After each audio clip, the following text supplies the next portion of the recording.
Bonjour à tous et bienvenue pour une nouvelle vidéo Marfan. On se retrouve aujourd'hui pour J'irai filmer vos setups, le 5e épisode, et on va tout de suite à Paris chez Ben.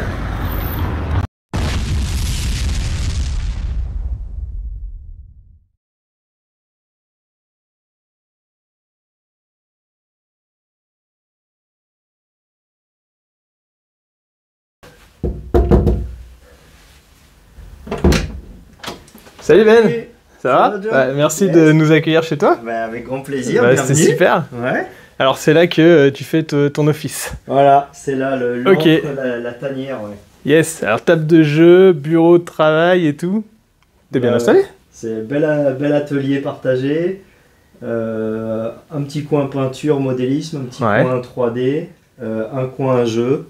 Et puis voilà, un peu de stockage avec des placards et des malles. Et puis, Eh ben super, tu nous parles de ça tout de suite? Allez, c'est parti. Allez, let's go. Allez, top. Voilà, bah Ben dit Ben de Pique donc. Voilà. Ok. C'est alors ça. présente-toi. Et bah donc je suis Ben de Pique, on va pas détailler. Je joue au Wargame avec un S depuis la V3, V4 de Warhammer 40 000. C'est un de mes meilleurs potes qui m'a engagé là-dedans, comme beaucoup d'entre nous. À l'époque, j'ai commencé avec les Sœurs de Bataille. Oh, enfin, ah oui, déjà à l'époque.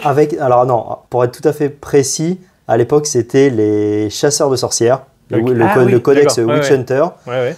Et en fait, V4, je pense. Je crois que c'est V4. Ouais. Et parce que à l'époque, on pouvait jouer les fameuses soupes impériales, où tu avais un inquisiteur, une suite inquisitoriale. Ouais. Donc tu avais cette idée d'inquisiteur un peu tout puissant. Ouais.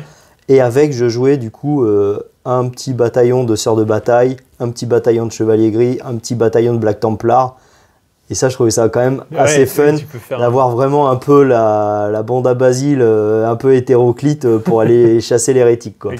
Et d'ailleurs, petit fun fact, j'ai la toute première figurine que j'ai peinte. Il fait les intros tout seul, il fait les comics. Et j'allais te demander quelle est ta première figurine. Regarde, cool. Tu l'as encore. Elle m'accompagne chaque jour. Top. Elle est précisément ici et chaque jour je l'ai parce que comme ça je me rappelle d'où je viens. Malheur. Un super top, Space Marine, quoi. Wow. Moi j'ai pu ma première figurine. Les gens vont commencer à le savoir, mais mais non, je l'ai plus. Ouais. Mais ça c'est. Je la garde toujours. Je l'ai jamais retouchée. Ok. Elle m'accompagne et quand j'ai besoin pour différentes raisons de montrer une échelle de quelque chose, je me sers de celle-ci toujours. Ouais, bah oui, mais parce que c'est le Space Marine le vanilla, standard, celui qu'on a commencé. Sans fioriture, avec une pose debout. Sans retoucher celui-là, ce que tu peux faire, c'est retrouver la même figurine et puis essayer de la repeindre sensiblement pareil. Oui, alors ce sera pas difficile. Et bien justement, mais en plus, tu vois ton évolution. Ouais, complètement. Ça, c'est pas mal. Et il y en a beaucoup qui font cette photo-là, tu sais, genre avant-après. Ouais, c'est vrai que je pourrais faire ça. Ouais, si t'as 20 ans de peinture, ça peut être cool. Ouais, je vais essayer en plus des. D'autant que tu pourras percer ton bolter parce qu'il est pas percé là. Ah, mais attends, à l'époque. Non, je l'ai pas. Je l'ai avec. Alors, pour être précis. Je l'ai peint avec ni mes peintures ni mes pinceaux. Ah oui. Et la figurine n'était même pas à moi. Bastien, si tu me regardes, c'est toujours ta figurine. Et justement, on va rebondir là-dessus. C'était quoi tes premiers outils? C'était quoi ta première peinture? T'as commencé avec quoi? La première peinture, j'ai commencé avec du Games 100% standard, et je suis resté avec du Games 100% pendant des années et des années parce que je connaissais que ça. Ouais. T'avais un magasin à proximité par exemple, moi, j'ai pas commencé avec du Games parce que techniquement, je connaissais pas les Games avant. J'avais pas de Games près de chez moi. Pour moi, c'était facile parce qu'à l'époque, j'habitais à Lyon. Ok, ouais. Et du coup, à Lyon, c'était. En fait, mon pote m'a initié à ça. Alors lui, pour le coup, habitait à Grenoble. Ouais. Il m'a initié à ça. On salue tous les gens de Grenoble et de Lyon. Voilà. Il m'a initié à ça là-bas. Et quand je suis rentré à Lyon, la première chose que j'ai faite, c'est que je suis allé dans un Games et puis j'ai acheté mon armée inquisitoriale. Je me rappellerai toujours du regard de la vendeuse quand je suis arrivé à la caisse avec mes watts milliards de blisters, avec mes 2000 points. Et vous allez jouer quoi avec toi? Elle me dit, mais vous connaissez déjà? Vous avez déjà joué? C'est ma première armée, madame. Ah oui. Ah oui, bon courage, bonne chance. C'était très très drôle de voir dans son regard Oh, et toi, t'es chaud.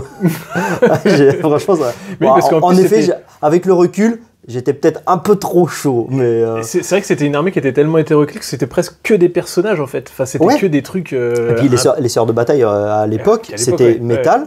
Ça se vendait à l'unité en blister. C'était déjà cher pour l'époque. Parce qu'aujourd'hui. Mais ça m'avait coûté un bras. Hein. Ah oui, je pense. Ça m'avait coûté un bras. Et je me rappelle que j'avais acheté que des blisters à l'unité. J'avais pas une boîte d'unités, genre même avec 3 ou 5. Comme ça existe maintenant. C'était vraiment, même tu voulais faire une escouade, il y avait pas... Ah bah non, c'était pas possible. Non, même les squads, parce que même les squads, même les sœurs de bataille basiques, elles étaient vendues à l'unité parce qu'il y avait à l'époque, je crois qu'il y avait 3 ou 4 poses différentes seulement. Peut-être même pas, peut-être que 2 ou 3. Et c'était blister à l'unité. Ah bah oui. T'as gardé un petit côté, je vois, il y a quand même un JB là, t'as gardé un côté sœur de bataille, je punis. C'est un projet de décor ça? Alors, mon atelier est en permanente évolution, il y a toujours des trucs qui traînent. Si, mais t'as des flagellants, ça c'est des flagellants. Oui, voilà. De l'Empire, mais Tout à fait. Il y a des, alors pour le coup, il y a le vieux flagellant, là il y a les arco-flagellants, nouvelle génération. Bon, on va montrer tout ça, on va faire après. Là ça va, j'ai un peu fait le tri parce que j'ai fait une grosse session BFG récemment je vois des vaisseaux là, donc parle-nous de BFG. Parce que tu fais partie de la chaîne BFG Occitanium. BFG Occitanium. Donc pour ceux qui ne connaissent pas, allez voir sur BFG Occitanium, vous aurez donc je sais pas des rapports de bataille. Alors non, pour l'instant il n'y a pas encore de rapport de bataille, donc un rapport de bataille pour l'instant c'est un petit peu tôt. Pour ceux qui ne connaissent pas, parce qu'il y en a peut-être qui ne connaissent pas, c'est quand même un jeu qui a été développé par Games et qui n'existe plus aujourd'hui. Enfin, il est plus développé, il est plus soutenu, mais il est encore soutenu par la communauté. Et c'est un jeu de vaisseaux spatiaux dans l'univers de Warhammer 40 000. Et comment on peut dire, il n'y a pas d'échelle particulière parce qu'en fait, un vaisseau qui fait plusieurs kilomètres de long, il va faire pour illustrer. En gros, ça c'est un cuirassé. C'est un cuirassé, donc c'est quand même la classe supérieure des vaisseaux. C'est un des trucs standards qu'on voit. On voit souvent cette proue là dans les. C'est un peu le vaisseau caricatural, le vaisseau qu'on voit le plus souvent, quoi. Et pour ceux qui ne voient pas, je vais refaire un plan, mais. Bon, au-dessus, c'est carrément une cathédrale, et vous imaginez bien qu'à 40 000, c'est pas une cathédrale, l'église du coin, quoi. C'est le Vatican qui est foutu sur le vaisseau. Mais vous trouvez facilement, vous tapez sur Google taille, échelle réelle, vaisseaux impériaux, et vous voyez toutes les échelles des différents vaisseaux. Et ça se compte en dizaines de kilomètres. De long. Et donc c'est des grosses batailles titanesques, il faut le dire, sur des secteurs entiers d'espace. Vous avez une idée de comment ça se passe d'un point de vue narratif, notamment avec la série de livres Ark of Omen. C'est vrai que c'est assez actuel ça, on voit beaucoup de vaisseaux. C'est assez actuel, ils développent quand même pas mal les batailles spatiales, comment ça se déroule. Toi tu veux que BFG ça ressorte? Moi, je milite pour que BFG ressorte. Et croisons les doigts avec Ben pour que pour la future sortie Games, le futur jeu Games, ça peut être BFG. Exactement. Peut-être. Ce jour-là sera un saint jour. C'est clair. On va parler un peu de ton atelier. Alors déjà, un truc que je note, c'est que tu es assez haut.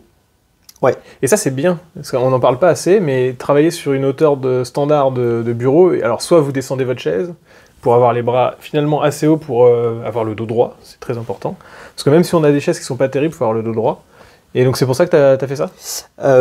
En partie, ouais. Pour être tout à fait honnête, la raison principale, c'est parce qu'on reste dans un appartement parisien et il y a peu de place. Ouais.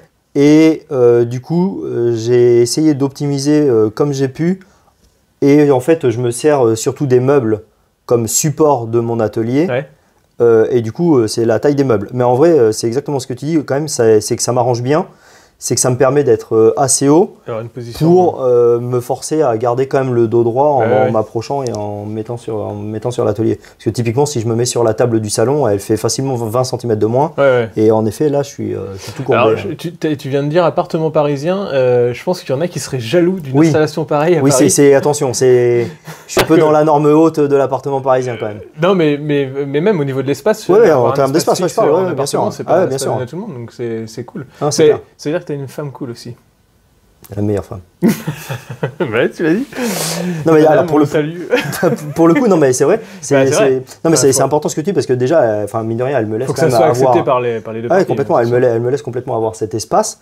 Et même au-delà de ça, c'est qu'on a un espace partagé. Bon, ça c'est bien. Vous le voyez quand on entre, mais juste de l'autre côté, ma femme a son atelier à elle dédié. Et l'espace un petit peu jeu qui est au milieu sert aussi quand même à la famille pour poser des choses X ou Y. Et t'as pas commencé avec ça? T'as commencé comment? Quand sur la table des parents, je sais pas, dans la cuisine C'était quoi ton espace hobby quand t'avais 15 ans, tu vois? Quand t'as commencé quand j'ai commencé, au final, j'avais pas 15 ans en fait. J'ai commencé au final assez tard et j'étais déjà dans la vie active et j'étais dans un tout petit logement type 9 mètres carrés. Ouais, bah oui, étudiant quoi, un truc rigolo, voilà. Ouais. Et du coup, j'ai commencé. Un pot d'eau, 3 pots de peinture, un pinceau. Ouais, alors en fait, la peinture pour le coup, je me suis assez rapidement équipé parce que je déteste travailler sans avoir le bon outil pour travailler. Ouais, ça c'est un truc que c'est pas possible. Et du coup, quand j'ai commencé, autant dire que faire des mélanges de couleurs moi-même. Ça te saoulait, ouais. Bah, c'est pas que ça me saoulait, c'est que je voyais pas que c'était pas envisageable. J'avais clairement pas le niveau, comme j'imagine la grande majorité de. C'est l'avantage, c'est la gamme de. C'est ce qui nous pousse à faire game, c'est des multiplicités de bleus, de jaunes. C'est ça, c'est hyper facile. Clairement pour pas faire trop de mélange. Bien sûr, et puis c'est hyper facile. Tu rentres dans le magasin, tu dis pour faire cette figurine, j'ai besoin d'un orange clair et d'un bleu foncé. Et tu choisis le orange clair qui te va bien et le bleu foncé qui va bien et t'as pas besoin de t'embêter. Bleu et orange qui font, répondez en commentaire, quelle couleur? Voilà, c'est juste pour... Alors pour répondre à ce genre de questions, ça fait un marron dégueulasse. La roue chromatique est bien utile, hein, elle est toujours l'avoir sous l'œil. J'avais pas de notion, donc je me suis tout de suite équipé assez correctement, quoi. Ouais, d'accord, ok. Quand bien même, je n'utilisais pas forcément correctement. Et donc là, t'es resté à Games en peinture? Non. Donc là, je vois du Games, mais non, t'as autre chose? En fait, et si tu regardes de plus près, le Games, la plupart des pots qu'il y a là, c'est quand même des assez vieux pots. Okay. Alors, il y en a de moins en moins, là, et ils sont renouvelés un petit peu parce que Imperium et et puis les gammes changent. Et voilà, mais en fait ça fait une éternité que j'ai pas racheté dans une boutique des pots. En face, t'es sur quoi là? Ça c'est en majorité du Valero et c'est de la gamme R parce que je fais quand même pas mal d'aéro. Ok. Et du coup c'est quand même assez pratique et j'aime bien le rendu des couleurs. Après, je suis passé un petit peu sur Scale 75 parce que j'adore le rendu hyper mat. C'est plus chargé en pigment, ça. C'est plus chargé en pigment, c'est hyper mat. Ouais. J'aime beaucoup ce rendu. Et là, récemment, mon excellente femme m'a offert des cours de peinture chez Gerio de la Vida. Ah.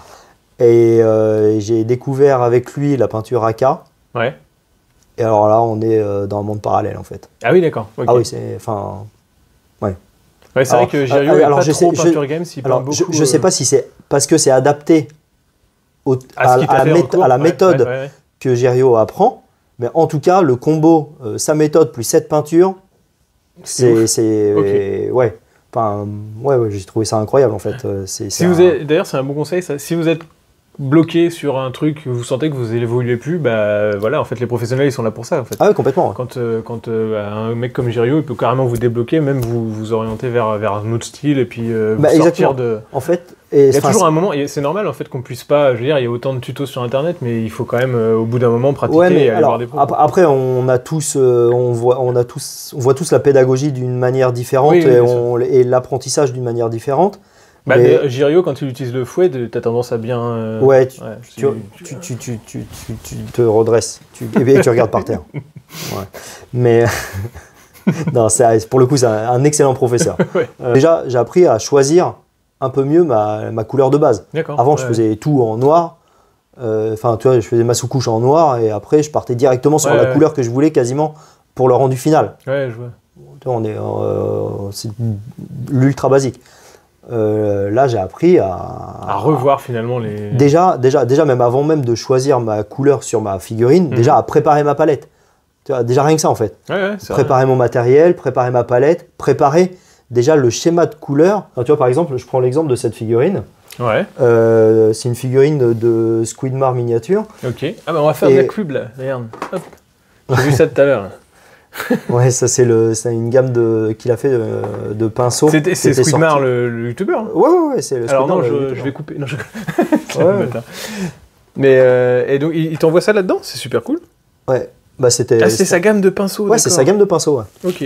Non, les figurines, elles étaient envoyées là-dedans. Yes, ok. Ouais, des petites boîtes en plastique basique. Ah mais je crois que je les ai vu passer ceux-là. Et donc, en fait, tu vois, cette guerrière, moi je voulais la faire sur un schéma de couleur un peu façon Illidan dans World of Warcraft. Tu vois, vert, violet, quelque chose comme ça.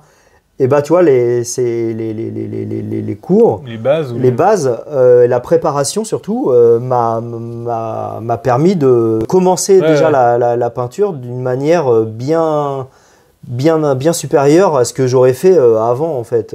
Avant, très clairement, j'aurais pris mon pot violet, enfin tu vois, une grosse couche de base, un coup de la vie. J'aurais pris un rose, j'aurais pris un rose clair et j'aurais essayé de faire un truc. Mais bon. Donc on peut aller vraiment beaucoup plus loin. Donc ne pas hésiter finalement à sortir de ses habitudes. Quoi. Enfin... Et ne pas avoir peur de changer d'échelle aussi. Yes. Bah oui, c'est ça. Souvent ça détend le pinceau. Moi je sais que la première fois que j'ai fait un buste, je me suis dit tiens c'est quand même autre chose parce qu'on peut partir sur des textures, les zones sont plus grandes, il y a beaucoup de choses à faire. Il faut vraiment pas que ça fasse peur. Et même sur des projets complètement... on peut profiter par exemple, un buste, je peux comprendre que ça puisse faire peur parce que c'est des pièces, déjà ça peut être des pièces quand même relativement onéreuses déjà, il y a déjà cet aspect là. Et puis qu'est-ce que j'en fais après? Un mec, comme beaucoup d'entre nous, on est avant tout joueur, on veut des pièces pour jouer. Du coup, qu'est-ce que je fais de mon buste? J'ai pas forcément envie de la présenter en concours. Bon, on n'a pas tous un espace de présentation. Alors pour le coup, moi j'ai une alternative, c'est que souvent dans la communauté, dans les communautés Wargame en général, il y a toujours tout un tas de concours X ou Y. Bah, tu vois, par exemple, en ce moment, il y a le challenge Paint Pot Challenge. Et bah ça, c'est une super bonne excuse, entre guillemets, pour recycler un vieux pot de peinture. Pour recycler un vieux pot de peinture. Alors celui-là, en plus, quand tu vas voir ce que c'est.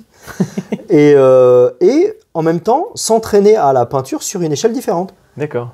Je te laisse découvrir le pot de peinture. Donc ça, c'est et ça permet de s'entraîner sur une échelle beaucoup plus grosse qu'une figue 28 ou 32. Tu vois. Oui. Et voilà, c'est... Et ça coûte rien. Au pire, t'en veux plus, après, tu le jettes et puis voilà, fin de l'histoire. Là, on parlait plutôt pinceau peinture. Du coup, l'aérographe, tu l'utilises quoi pour les véhicules alors maintenant, un peu plus que ça quand même. Alors, je l'utilise un peu pour les couches de base. Ouais. Déjà, parce que ça fait quand même gagner là, pour le coup, vraiment beaucoup de temps. Je l'utilise pour tout ce qui est effet OSL. Oui, bah oui. Ça, j'aime bien l'utiliser pour les effets de drapé. T'es sur quoi comme matériel là? Alors celui-là c'est un Zoubida, mais un Zoubida. Non, non mais c'est un truc à décor ou voilà. Ouais, ça c'est vraiment le gros. Ouais. Et pour les trucs plus précis, j'ai un Iwata. Un Iwata, ok. Voilà. Ouais, une marque japonaise de grande qualité. Iwata HPB+. Voilà. C'est un cadeau que m'a fait ma femme, ça. Donc c'est un bel outil aussi. Bah ouais. Qu'est-ce que ça serait le matériel que tu rêverais d'avoir et que pour l'instant tu n'as pas? Un truc d'aménagement d'atelier. Des étagères. Ah ouais? Non, en vrai, le vrai truc qui me manque, comme beaucoup d'entre nous, c'est de l'espace, quoi. Oui, bah ça. Parce que, et encore, pour le coup, j'ai pourtant pas trop à me plaindre. Je trouve que c'est bien installé, hein, franchement. Mais en vrai, alors le truc qui me gêne, en fait, c'est parce que là, je sais pas si on voit, mais en dessous, là, j'ai une malle, et du coup, je peux pas trop m'avancer vraiment sur l'établi pour vraiment me mettre au-dessus, ou en tout cas, j'aimerais avoir un établi qui soit plus profond. D'accord, ah oui. Pour avoir vraiment, tu vois, typiquement, là, j'aimerais me mettre les bras posés comme ça, et tout en ayant mon espace pour me poser mes objets que j'utilise vraiment dans ma session, mais avoir un vrai espace plus profond devant moi, ça me serait bien utile. Après, en matériel pur, je t'avoue que ça va. T'as déjà les présentoirs, ouais. Ouais, j'ai quand même des présentoirs, j'ai des bons pinceaux, j'ai mon aéro, j'ai de la lumière qui me... C'est bien ça, un modéliste comblé qui ne demande pas autre chose, c'est bien. Bah, il faut pas être plus royaliste que le roi ou trop gourmand. Enfin, moi j'estime que j'ai quand même le matos qui me convient pour faire côté au moins pour lumière, là, t'es sur quoi? Vas-y, allume-le pour voir. Ok, ouais. Alors déjà, je peux régler là. Ouais. Là, celui-là, c'est pareil. Et celui-là, je peux même changer les modes. Par exemple, si jamais j'éteins celui-là. Ouais, au niveau chaleur, tu peux... Je peux changer la chaleur. Je peux changer la... Ça, c'est bien, on le recommande jamais assez, mais il faut, je dirais, minimum 2 lampes de toute façon. Et puis, quand vous pouvez changer la chaleur de votre luminosité pour avoir un blanc qui va bien sûr vous aider dans la peinture au niveau lumière solaire, mais aussi avoir un jaune qui va vous reposer les yeux, c'est bien d'avoir les deux. Mais, ouais. Des fois, quand j'ai pas besoin d'avoir un rendu visuel sur la couleur, typiquement quand je suis en train juste de poser des couches de base ou de faire de la sous-couche à l'aéro. Ouais, t'as pas besoin d'avoir la lumière du jour parfaite. J'ai pas besoin d'avoir la lumière du jour. Enfin, je sais qu'un noir donc là, ou un blanc... il fait nuit, vous voyez pas, mais il a quand même une grosse fenêtre là où du coup t'as la lumière du jour qui... ouais, complètement. Ça, c'est bien d'avoir... Si vous pouvez avoir un atelier à côté d'une fenêtre, c'est quand même l'essentiel. Ouais, là, typiquement en journée, quand il fait beau, j'ai juste à tirer un peu le rideau et là, j'ai une super lumière du jour, quoi. Ok. Donc ça, c'est cool. Côté impression 3D, t'es très équipé ou c'est quoi? Donc t'as un bac de nettoyage et puis l'autre c'est... J'ai un bac de nettoyage et j'ai une imprimante photo Mono X. Ok, t'en es content? Elle est cool. J'en suis content. Pour faire ce que j'en fais, oui. Parce que j'ai quand même vu à l'entrée que tu t'étais bien amusé sur... Attends, on va tirer ça parce que, attention, monsieur est très décoré. Nous avons affaire à un général impérial accompli. Je connais même pas toutes les batailles que tu as fait. C'est des trucs sur Terra et compagnie, ça? Non, en fait, c'est vraiment, c'est vraiment très narratif. C'est lié à notre campagne. C'est cool, hein, franchement. En fait, chaque... Alors pour ceux qui se demandent, c'est parce que comme c'est de l'impression 3D, j'étais parti là-dessus. Ouais. Ah oui, toutes les médailles sont en impression 3D. Les rubans sont... c'est moi qui ai fait la rubanderie. Oh, ok. Amiral de l'académie, de la chaîne, là, qui a fait la modélisation des badges, voilà, des médailles, et qui les a imprimés. Et voilà. Et l'assemblage.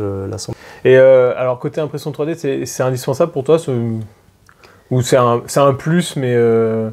Parce que je sais qu'il y en a qui c'est devenu complètement indispensable, tu vois, ils joueraient plus que par ça, mais... En fait, ça dépend... Typiquement pour Warhammer, enfin pour le 28-32. Non. Non, je pense pas que ce soit indispensable, ou clairement pas. Enfin, c'est surtout qu'en fait, si on part du principe que l'impression 3D, voilà, c'est du matos, c'est de la gestion, et rien ne remplacera jamais la praticité d'un plastique. En fait. Ouais, c'est clair. Un kit plastique. Et puis la connaissance. Enfin, il faut surtout pas croire que l'impression 3D, c'est j'achète mon imprimante, je mets ma clé USB dans l'ordinateur, je télécharge le fichier, je le mets dans l'imprimante et c'est terminé, ça sort tout seul. Loin de là. C'est un espace, c'est un peu d'apprentissage. C'est un espace, c'est un apprentissage, c'est quand même mine de rien pas mal de temps. Oui, bien sûr. C'est de la logistique. Enfin, il y a des produits à gérer. Il y a des produits à gérer, il y a les déchets à gérer. Enfin, c'est pas rien quand même. De manière tout à fait transparente, moi j'utilise l'impression 3D que quand je suis seul pendant plusieurs jours à la maison, par exemple. Ouais, c'est ça. Ouais. Oui, parce qu'on rappelle que tu es dans un appartement, du coup, normalement, il faudrait plutôt avoir un système d'aération. Là, c'est juste à côté de la fenêtre, donc il peut se permettre d'ouvrir et puis de faire ça. Mais même comme ça... Mais même comme ça, ouais, ça sent quand même dans l'appartement, quand même, on a beau dire. Et encore, j'utilise de la résine à base de plantes, qui sent quand même moins fort, mais quand même, quoi. Il y a quand même des grosses contraintes. Non, franchement, pour du 28-32, c'est utile, c'est pratique. Sur certaines, quand vous voulez avoir des pièces qui sont quand même un peu hors des sentiers battus, quoi. Ouais, d'accord. Okay. Typiquement, une armée de Jokero, c'est compliqué à trouver dans le commerce, quoi. J'imagine. Donc là, il faut réussir à trouver des fichiers. Donc moi, j'en ai besoin pour ça et j'en ai besoin pour BFG. Oui, parce que par contre, là, si c'est plus soutenu, il y a quand même énormément de gens qui font des fichiers disponibles sur le net. Là, et là, tu peux te permettre d'installer tes vaisseaux et tout. La communauté, exactement, elle existe grâce à cette possibilité. Ouais. Parce que je vous laisse imaginer la spéculation qu'il y a sur les vaisseaux, sur les originaux. Qui sont, alors, c'était du métal et de la résine, il y avait les deux, je crois. Mais principalement métal, en fait. C'était quasiment que du métal, ouais. Et enfin, on en trouve encore, mais sur les sites de vente d'occasion, mais à des prix complètement prohibitifs. Un cuirassé comme ça, je mets au défi qui que ce soit de sculpter un truc comme ça à la main. Non, c'est clair. Ça va être, c'est pas impossible, mais le travail est super long. Ce serait monstrueux. Ça, c'est l'impression 3D, par exemple. Ça, c'est une impression 3D. Ouais. Non, c'est top. Ouais. Donc pour ça, moi, l'impression 3D, j'en ai besoin. Maintenant, si vous faites, pour être très général, si vous jouez que à Warhammer 40 000 Kill Team ou à OS, c'est pas forcément. Franchement, pour moi, il n'y a aucun intérêt. Si le neuf est un peu trop cher pour vous, juste acheter de l'occasion en fait. Donc, on n'est clairement pas dans un outil qui est indispensable pour toi. Qu'est-ce que ça serait ton outil indispensable alors? Si tu devais partir sur une île déserte avec un seul outil, tu vas me dire ton couteau, mais non. Un seul outil et le pinceau. Un pinceau, ouais. Ouais. Ok. T'es sur quoi comme pinceau? Ça dépend ce que je fais. Quand je veux faire vraiment de la précision, ou quelque chose de propre, je suis sur du Artis Opus. Ok. Série S. Yes. Ou du pinceau Squidmar. Pour moi, je les mets à la même. Je les mets à la même échelle, au même niveau. En ce moment, je suis sur le Artis Opus, mais ça pourrait très bien être le Squidmar. Le Squidmar est pas mal parce qu'il est. C'est un manche triangle, je sais plus. C'est pas rond, c'est triangle ou octogonal ou je sais pas quoi. D'accord, ok. Biseauté quoi. Ah ouais. C'est pas rond, mais moi j'aime beaucoup aussi. Okay. Ça change un peu, mais un peu comme le fait Army Painter. Oui, d'accord, qui sont carrés, je crois. Ils sont, ils ont fait je crois que ça dépend, il y a les deux. Fait les deux, mais en tout cas, d'un point de vue utilisation, poil, pour moi, franchement, c'est kiff-kiff. Okay. En tout cas, j'ai pas le niveau pour voir la différence. Côté pinceau trash, du coup, t'es sur du côté Citadel. Pinceau trash, je suis sur du Citadel, voire moins. Ouais, des pinceaux action, typiquement, le pinceau que je me sers en ce moment pour prendre la peinture dans les pinceaux Games, c'est un truc qui vient de, même pas de chez Action, un truc encore plus moisi. Quoi. Ouais, ok. Mais bon, pour prendre de la peinture dans un pot et le mettre dans la palette, oui. Globalement, ça suffit. Alors, je voyais en entrant, tu as une bibliothèque qui est assez bien fournie en bouquins artwork. T'aimes bien ça? Ouais, en fait, j'ai besoin d'inspiration. Ouais. Alors, j'ai une imagination un peu débordante, mais du coup, peut-être un peu trop, et du coup, je pars des fois un peu trop dans tous les sens. Et j'ai besoin d'avoir un visuel et je préfère aller vers des livres d'artistes accomplis plutôt que de regarder sur internet parce qu'il y a trop de tout et n'importe quoi. Oui, c'est vrai. Et il y a quand même beaucoup de n'importe quoi. Maintenant, il y a des choses incroyables sur internet, mais en fait, je suis un peu un papillon quand je vais sur internet et j'ai tendance à vite me perdre. Oui, puis après, du coup, tu mélanges les idées ou je mélange les idées et surtout, je perds énormément de temps. Parce que pour chercher un truc, en fait, je connais les livres que j'ai et du coup, quand j'ai une idée que je veux reproduire, je sais dans quel livre aller chercher. D'accord. Et du coup, je vais directement droit au but. T'en aurais un à nous présenter, à nous conseiller, peut-être un dernier achat ou un truc, celui que tu préfères? À celui que je préfère, alors là, ça va être compliqué parce que c'est des styles quand même assez différents. Parce que le dernier que t'as acheté. Vulgairement, je mange à tous les râteliers quand même. Ouais, ça va. Alors, les deux derniers que j'ai achetés. Ok. Donc il y a le Voodoo Forest de John Blanche. Je vais le montrer à la caméra et puis après on va faire un petit. Qui est quand même. Alors, vous n'allez pas voir grand chose parce que c'est tout noir. Ouais, c'est noir sur noir. Il y a un crâne avec des. Peut-être la couverture intérieure. Donc du John Blanche pur et dur. John Blanche pur et dur hors Games Workshop quoi. Ouais, c'est ça. Donc là, c'est vraiment John Blanche dans ce qu'il sait faire de meilleur, sans censure, sans contrainte commerciale. Vous êtes à l'intérieur de la tête de John Blanche, il vient de se lever le matin, il faut qu'il fasse un croquis. Voilà. Ça sort de là, il y a des trucs qui vont quand même assez loin dans le. Ouais, c'est bien cool. Dans les bizarres aventures.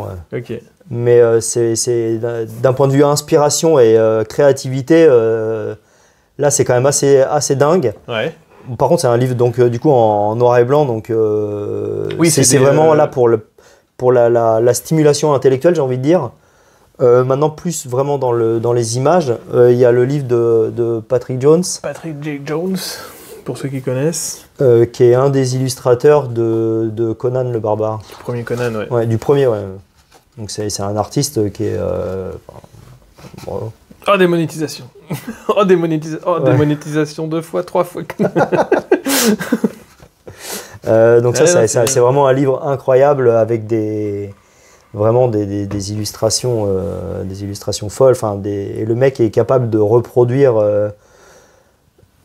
Anatomiquement, Patrick Gilligan, c'est juste dingue. Enfin, ah oui, anatomiquement, c'est du De Vinci, quoi. C'est plantureux en plus. En fait, c'est pas que du top modèle. Voilà. Ah non, il y a de tout. Il y a vraiment c'est hyper varié. Enfin, ça ouvre les chakras, quoi. Avant Internet, il y avait les livres et c'est bien. Moi, je trouve, j'essaie de me composer une bibliothèque de trucs comme ça. Vaudou Forest, il m'avait vraiment. Il faut que je le prenne, Vaudou Forest. Ouais, je pense que c'est un. Pour moi, ça, ces 2 livres, c'est vraiment des must-have. Du coup, là, on est posé sur ta. Là, on est posé sur ma table de jeu. Ouais. Okay. Donc, tu disais que ça servait aussi éventuellement pour l'atelier de ta femme, mais sinon, c'est une table de jeu, donc 120-180, c'est toi qui l'as faite? Elle est même plus grande que ça parce que j'ai pris des mesures un peu XXL, histoire d'avoir un peu de place autour du tapis de jeu 120 par 180. Et pouvoir le placer sans poser. Problème. Exactement. Typiquement à BFG, on aime bien utiliser un peu quelques tokens, voire des cartes ou des choses comme ça. Et moi, j'aime bien avoir mes trucs posés sur la table et pas être en train de galérer avec une. Ouais, bien sûr. Une desserte à côté. Ou voilà, exactement. Avec une petite desserte à côté, quelque chose, c'est un peu. Moi, ça m'agace un petit peu, donc j'aime bien avoir les choses propres, quoi. Non, c'est cool. T'as un espace vitrine, non? J'ai vu que t'avais une étagère comme ça. Ouais, alors c'est pas vraiment un espace vitrine, mais sur ma bibliothèque, j'expose un petit peu. Déjà pour garder un peu la motivation de voir le travail accompli, de voir là typiquement en ce moment c'est mon armée d'Alpha Légion qui est exposée, parce que c'est quelque chose que je peins depuis un moment et qui est toujours en constante évolution. C'est un peu de place quand même pour ranger, j'ai pas mal de mousse, etc. Donc très objectivement, ces figurines-là, je pourrais les mettre dans mes boîtes avec les autres. Mais j'ai besoin quand même d'avoir un petit peu ce. Ou ce serait la dernière figurine peinte ou des trucs comme ça. Voilà. Et puis je sais qu'en plus ma fille aime bien de temps en temps regarder aussi. De temps en temps, elle regarde les bonhommes de papa. Du coup, t'as pas de problème de petites mains C'est arrivé une fois, mais après, elle est quand même petite. Elle a encore toutes ses mains. Promis, elle a toutes ses mains. Non, franchement, ça va. Il suffit d'expliquer, mais pourtant, elle est toute petite, hein, donc pour eux, mais non, ça va. Et là, pareil, au niveau matos, il n'y a pas de dangereux, enfin, tu fais gaffe à pas laisser traîner. Non, après, c'est de la pédagogie. Enfin, c'est ça, bien sûr. Je lui ai bien expliqué tout de suite, très tôt, que voilà, c'était l'atelier de papa, qu'il fallait pas toucher. Parce qu'il y avait des trucs potentiellement dangereux pour elle, quoi. Elle pouvait se faire mal. Mais même au-delà de ça, tu vois, c'est elle aime bien venir peindre avec moi. Regarder, alors au début elle voulait regarder et puis très rapidement en fait papa je veux faire la peinture.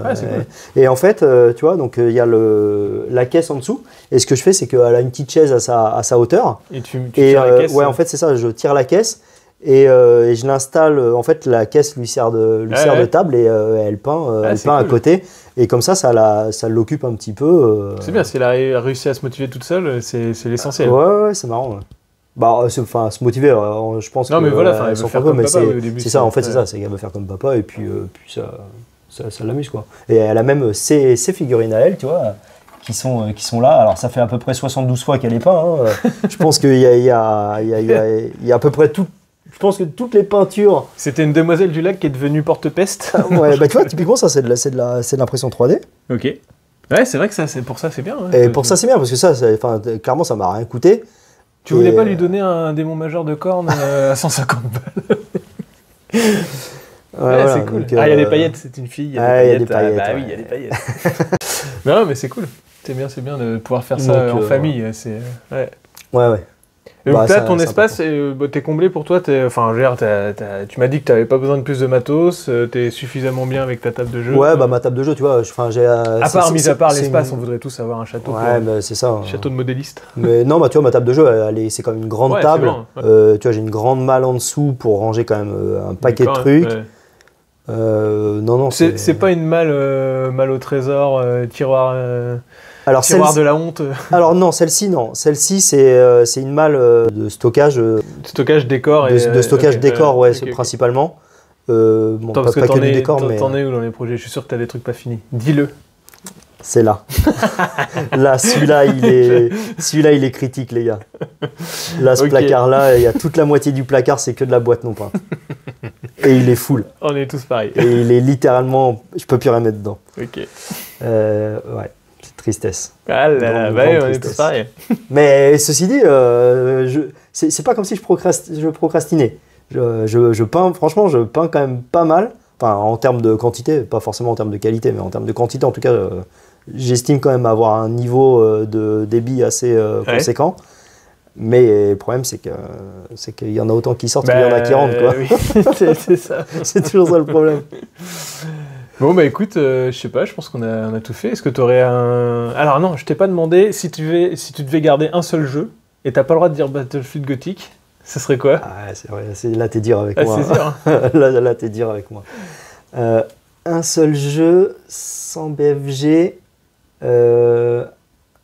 Alors c'est assez difficile, mais je pense que je dirais Briscars. Ah, sympa. Ouais, alors en fait j'hésite entre Briscars et Bolt Action. D'accord, ok. Parce que Briscars, alors ça n'a rien à voir. Déjà l'échelle n'est pas du tout la même. Ouais, pour ceux qui ne connaissent pas, Briscars, c'est le jeu de TGCM. Ta gueule, c'est magique. Et du coup, c'est des figurines anthropomorphes d'animaux. Là, c'est des. Carnage et Briscars, c'est les deux. C'est deux univers un peu différents, mais la mécanique de jeu est sensiblement la même quand même. Donc on salue l'équipe de TGCM qui est absolument sur tous les salons. Vous les avez forcément croisés une fois si vous avez fait n'importe quel salon, ils sont partout. Ils arrivent à se dédoubler, voire se quadrupler, je pense. Ils sont hyper sympas. C'est vraiment une équipe en or. Enfin, c'est vraiment des gens géniaux. Leurs figurines sont hyper belle. Enfin, et puis c'est particulier en fait comme univers. C'est un univers particulier, c'est une mécanique de jeu particulière, c'est un fluff particulier. Si vous voulez, si vous avez une moitié ou un moitié, je sais pas comment on dit, enfin un compagnon ou une compagnon qui est un tout petit peu intéressé par la figurine mais qui veut pas se lancer, c'est des figurines qui plaisent à tout le monde. Souvent c'est alors déjà c'est des grandes figurines, donc pour la peinture c'est top. Ouais, pour la peinture c'est plus facile. Ouais. Et c'est des figurines qui attirent beaucoup les femmes en fait, parce que du coup, je sais pas, elles se retrouvent plus peut-être dans plutôt que le guerrier monstrueux dans une armure avec une gros gun. C'est souvent des trucs qui peuvent faire rentrer quelqu'un dans la peinture assez plus facilement que. Ouais, je comprends. Ouais. Non, c'est hyper intéressant comme univers. Franchement, je vous conseille vraiment d'aller jeter un œil à la gamme TGCM, que ce soit Carnage ou Briscars. Oui, les deux. Moi, je préfère un petit peu Briscars parce qu'il y a ce côté. En fait, sans rentrer trop dans le détail, mais les critiques sont explosifs. Ouais. Ça veut dire que vous pouvez faire critique sur critique sur critique, potentiellement. Enfin, bon, c'est très marrant. Et puis la communauté autour de ces jeux est extra. Alors, elle est assez petite quand même, mais quand bien même, il commence à y avoir quand même pas mal de joueurs. Mais la communauté est vraiment hyper sympa. Enfin, moi, j'ai débuté mes premières parties directement en tournoi. Ouais. Et j'ai été hyper bien accueilli. Je tombais avec des mecs qui connaissaient le jeu comme leur poche. Ils connaissaient toutes les ficelles, ils savaient faire des listes. Moi, je suis arrivé avec des trucs complètement abracadabrants. Mais ils prennent le temps d'expliquer. Ils ne sont pas là pour vous rouster, quoi. Ils sont là pour vous faire découvrir le jeu et vous faire aimer le jeu. Et ça, c'est vraiment plaisant. Au-delà de tout l'aspect vraiment modélisme et narratif, c'est vraiment top. Après, en comparaison, j'hésite quand même avec Bolt Action.